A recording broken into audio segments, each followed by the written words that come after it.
Brand deals for podcasters. This is what you've got to get right before you sign anything. If a brand were to offer you thousands of dollars for a podcast ad for them tomorrow, would you know what to look for before signing? Because most creators don't lose their money or make things bad for themselves by getting into lousy deals.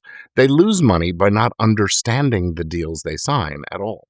And some of the most common terms in brand deals, well, they're designed to protect the brand, not you, the creator. So today I'm going to walk you through what actually matters in a podcast sponsorship agreement so you can get paid properly, protect your content, and avoid getting locked in to a bad deal.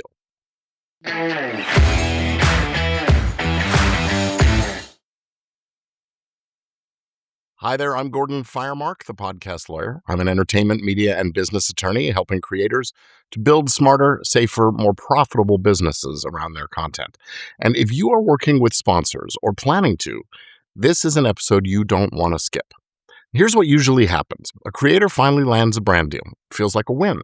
They're excited and they are dying to say yes. They don't want to rock the boat. They just skim the agreement, maybe check that the payment number is what they agreed on, and they sign. But what they don't realize is that the real money, the real risk, and the real control is buried in the terms they didn't fully read or understand.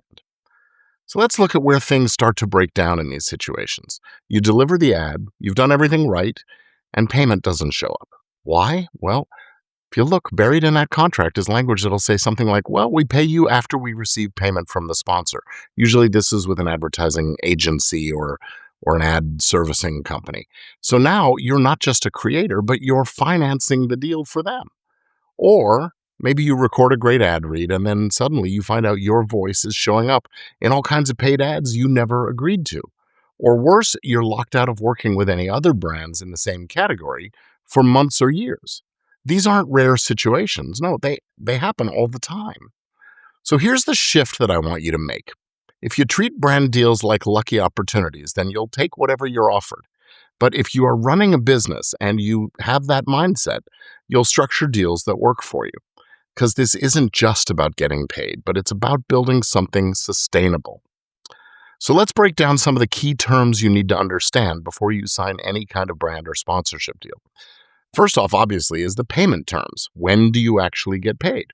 Watch out for things like net 30 or net 60 terms or we pay when we get paid provisions.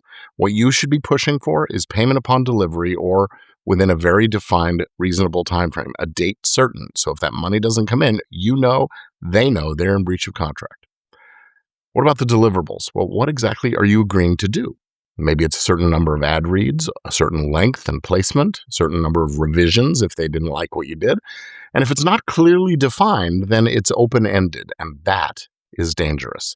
You'll find yourself in an endless cycle of changes and revisions and redos and make goods and all that kind of thing. So be really careful about this. Make sure that the deliverables are clearly articulated and defined with precise contract language. Next up is usage rights. Now, this is a big one. Can the brand reuse your content? And if so, when and for how long? In what media? On what social media? In paid ads? On their website? And how long is that going to last before they have to stop? If you don't limit this, then you're giving away more value than you realize. You should negotiate reuse fees in so that if they want to keep using your ad, they can, as long as they pay you, and you get paid that money up front. Next up is exclusivity. Are you restricted from working with any of the brand's competitors? And if so, for how long? Excuse me. And in what category? And how narrowly is that defined? You can quietly block out all your future income if you don't pay attention here. So be sure to know exactly what you are and aren't allowed to do and negotiate hard for these points. What about cancellation and kill fees? What happens if the brand cancels on you? Do you still get paid if you've already done the work?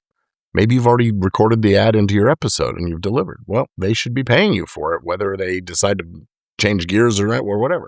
There should be very clear protections in your deal for this. And then there's liability and indemnification. Who's responsible if something goes wrong? Some agreements will try to push all of the risk onto you, the creator. And that's not something you should accept blindly. At the very least, the indemnification and warranty language should be mutual. You should be making promises back and forth to hold each other harmless and make sure they're made whole if there's a problem.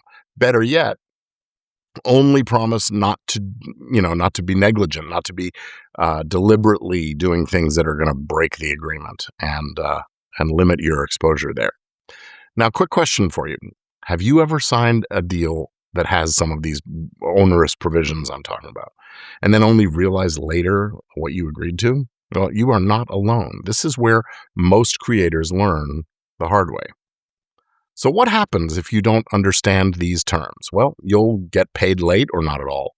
You might give away rights that you should have kept, like those reuse rights. You might limit your future opportunities in one of those exclusivity clauses.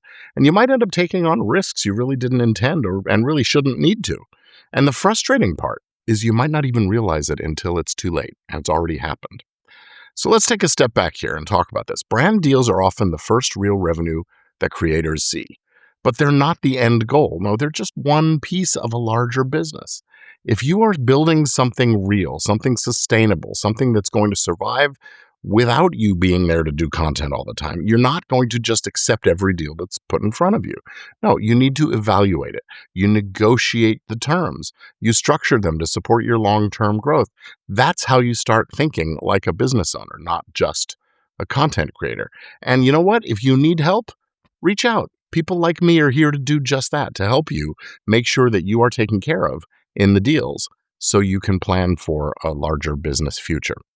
Now, if you want help getting this kind of thing right, I've also put together a collection of lawyer-drafted templates that you can use in your podcast business. You can find them at podcastlawforms.com. And if you want personalized guidance on your specific deal, like I said, reach out. Book a strategy session with me by going to firemark.com/consult20, consult 20, and we'll set up a consultation. So next time, we're going to be talking about something that might surprise you. Why growing your audience could actually be a trap. Because more listeners, more subscribers, more viewers doesn't always mean more income. And in some cases, it can actually make things worse. So I'm Gordon Firemark, and I'll see you next week, here on Legit Podcast Pro. Until then, keep on creating. Thanks for being with me.